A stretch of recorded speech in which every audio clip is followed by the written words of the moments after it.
ನಮಸ್ಕಾರ ವೀಕ್ಷಕರೇ, ನೆನ್ನೆಯ ಸಂಚಿಕೆಯಲ್ಲಿ ಶ್ರೀರಾಮನ ಅಕ್ಕ ಶಾಂತಳ ಬಗ್ಗೆ ನಾವು ತಿಳ್ಕೊಂಡ್ವಿ.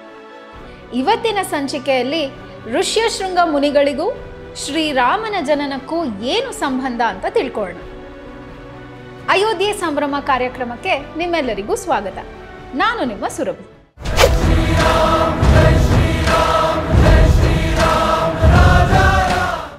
ಋಷ್ಯಶೃಂಗ ಮುನಿಗಳಿಗೂ ಶಾಂತಾಳಿಗೂ ಮದುವೆಯಾದ ನಂತರ ಅವರು ಅಯೋಧ್ಯೆಗೆ ಬರುತ್ತಾರೆ. ಅಯೋಧ್ಯೆಗೆ ಬಂದ ಕೂಡಲೇ ಋಷ್ಯಶೃಂಗ ಮುನಿಗಳಿಗೆ ದಶರಥನ ದುಃಖದ ಬಗ್ಗೆ ತಿಳಿಯುತ್ತದೆ. ಕೂಡಲೇ ಋಷ್ಯಶೃಂಗ ಮುನಿಗಳು ದಶರಥನಿಗೆ ಅಶ್ವಮೇಧ ಯಜ್ಞವನ್ನು ಮಾಡಲು ಸೂಚಿಸುತ್ತಾರೆ. ಈ ಯಜ್ಞವು ಋಷ್ಯಶೃಂಗ ಮುನಿಗಳ ನೇತೃತ್ವದಲ್ಲಿ ನಡೆಯುತ್ತದೆ. ಈ ಯಜ್ಞಕ್ಕೆ ಹಲವಾರು ರಾಜರು ಹಾಗೂ ಮುನಿಗಳು ಬರುತ್ತಾರೆ. ಬಂದ ಪ್ರತಿಯೊಬ್ಬ ಮುನಿಗಳಿಗೂ ರಾಜರಿಗೂ ಕಾಣಿಕೆಯನ್ನು ಕೊಟ್ಟು ಕಳಿಸುತ್ತಾರೆ ದಶರಥ. ಅಶ್ವಮೇಧ ಯಜ್ಞ ಅಂದ್ರೆ ರಾಜ ತನ್ನ ಹೆಸರಿನ ಸಮೇತ ಒಂದು ಪತ್ರವನ್ನು ಕುದುರೆಯ ಕೊರಳಿನಲ್ಲಿ ಹಾಕಿ ಅದನ್ನು ಇಡೀ ವರ್ಷ ಬೇರೆ ಬೇರೆ ರಾಜ್ಯಕ್ಕೆ ಹೋಗಲು ಬಿಡುತ್ತಾನೆ. ಬೇರೆ ರಾಜ್ಯದವರು ಆ ಕುದುರೆಯನ್ನು ತಮ್ಮ ರಾಜ್ಯದಲ್ಲಿ ಕಟ್ಟಿ ಹಾಕಿದರೆ ಆ ರಾಜ್ಯದವರು ಕುದುರೆಯ ಕೊರಳಿನಲ್ಲಿರುವ ರಾಜನ ಜೊತೆ ಯುದ್ಧ ಮಾಡಬೇಕು. ಗೆದ್ದವರಿಗೆ ಸೋತವರ ರಾಜ್ಯ ದೊರಕುತ್ತದೆ. ಆದರೆ ದಶರಥ ಕಳುಹಿಸಿದ ಕುದುರೆಯನ್ನು ಯಾರೂ ಕಟ್ಟಿ ಹಾಕುವುದಿಲ್ಲ. 1 ವರ್ಷದ ನಂತರ ಕುದುರೆ ಅಯೋಧ್ಯೆಗೆ ಹಿಂದಿರುಗಿದಾಗ ಅಶ್ವಮೇಧ ಯಜ್ಞ ಪೂರ್ಣವಾಗುತ್ತದೆ. ಈಗ ಋಷ್ಯಶೃಂಗ ಮುನಿಗಳು ದಶರಥನಿಗೆ ಪುತ್ರಕಾಮೇಷ್ಟಿ ಯಜ್ಞವನ್ನು ಮಾಡಲು ಸೂಚಿಸುತ್ತಾರೆ. ಲಕ್ಷಾಂತರ ಹೋಮಕುಂಡದಿಂದ ಮಾಡಿದ ಈ ಯಜ್ಞದ ಧೂಪವು 4 ಲೋಕಕ್ಕೆ ಪಸರಿಸಿತು. ಯಜ್ಞದ ಕೊನೆಯಲ್ಲಿ ಹೋಮಕುಂಡದ ಅಗ್ನಿಯಿಂದ ದಿವ್ಯ ಪುರುಷೋತ್ತಮನೊಬ್ಬ ಪ್ರಕಟರಾಗ್ತಾರೆ. ಅವರು ಸ್ವತಃ ಅಗ್ನಿದೇವ. ಅಗ್ನಿದೇವನ ಕೈಯಲ್ಲಿ ಒಂದು ಪಾಯಸದ ಪಾತ್ರೆ ಇತ್ತು. ಅವರನ್ನು ನೋಡಿದ ಕೂಡಲೇ ದಶರಥ ಅವರಿಗೆ ಕೈ ಮುಗಿದು ಆ ಪಾಯಸವನ್ನು ಸ್ವೀಕರಿಸುತ್ತಾನೆ. ಅಗ್ನಿದೇವ ಪಾಯಸವನ್ನು ಕೊಟ್ಟು, ನಾವು ದೇವಲೋಕದ ದೇವತೆಗಳೆಲ್ಲರೂ ನಿಮ್ಮ ಯಜ್ಞದಿಂದ ಪ್ರಸನ್ನರಾಗಿ ಈ ಪಾಯಸವನ್ನು ಕೊಡುತ್ತಿದ್ದೇವೆ ಎಂದು ಕೊಡುತ್ತಾರೆ. ಕೊಟ್ಟು ನಿನ್ನ 3 ಪತ್ನಿಯರಿಗೆ ಸಮವಾಗಿ ಹಂಚು ಎಂದು ಹೇಳುತ್ತಾರೆ. ಪಾಯಸ ಸಿಕ್ಕ ಕೂಡಲೇ ದಶರಥನ ಖುಷಿಗೆ ಮಿತಿಯೇ ಇಲ್ಲದಂತಾಯಿತು.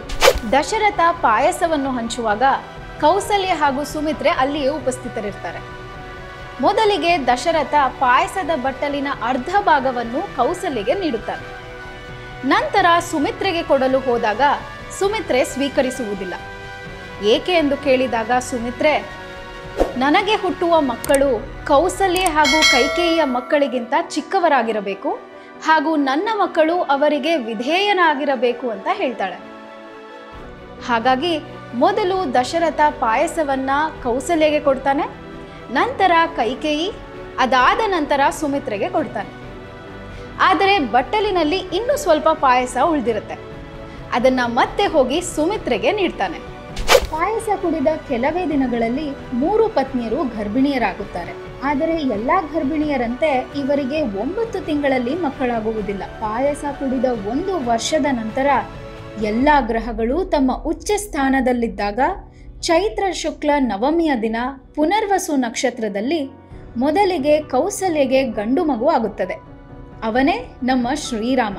ನಂತರ ಕೈಕೇಯಿಗೆ ಗಂಡು ಮಗು ಆಗುತ್ತದೆ. ಅವನೇ ಭರತ. ಕೊನೆಗೆ ಸುಮಿತ್ರೆ 2 ಬಾರಿ ಪಾಯಸ ಕುಡಿದ ಕಾರಣ ಇಬ್ಬರು ಅವಳಿ ಜವಳಿ ಮಕ್ಕಳಾಗುತ್ತಾರೆ. ಅವರೇ ಲಕ್ಷ್ಮಣ ಹಾಗೂ ಶತ್ರುಘ್ನ.